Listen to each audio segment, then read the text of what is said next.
I was ready to explore conceptually. You can, make a painting of a telephone, right? But what's new about that, right? If the phone is something that you see right in front of you and you're just copying it, like, what are you adding? What are you taking away? Like, what are you bringing to it? What makes it more interesting? And having a professor just look at you with just such assurance and such belief in you that you could do this really inspired me. And then that's been a trend with every studio art faculty, every class that I've taken.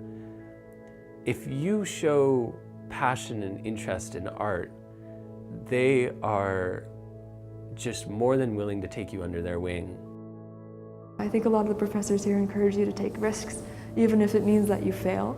And you have to go through the failure to get to the success, and that's not a lesson that I feel like I can often embrace in other classes here, because it feels like it's pretty high stakes. It's not like you can experiment and maybe fail in an essay, whereas it's encouraged in all the art classes I've had. Don't do something that you're comfortable with, go do something. If it fails, you've learned something from it, sort of embracing the creative process in that way.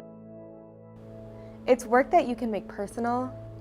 So unlike a lot of other subjects, it's not just about trying to tailor your work to the grade and fitting some sort of rubric, because there are no set in stone guidelines. So the goal is really to fulfill what potential and vision you have for yourself.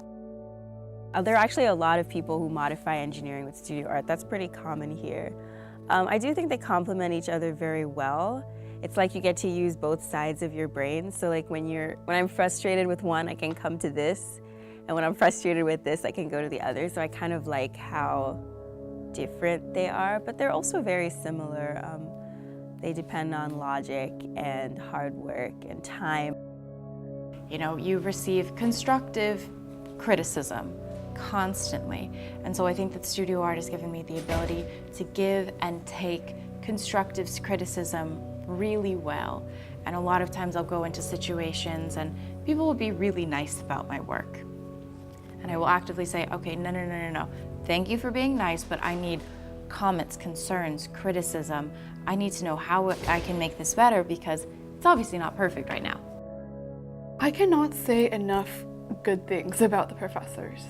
And many of the professors that I have had, in the studio art department have been some of, for me, my most significant sort of like life mentors, even just beyond design and art, and absolute role models in every single way.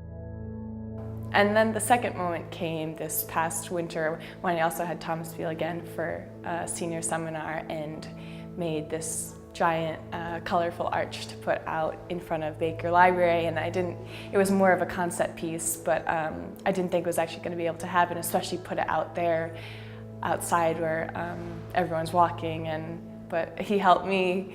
Lots of people on this campus helped me get it there and had to go through a lot of permission. You just need to find the way that you like to express however it is you're saying it, of course, the most effective way to express it. And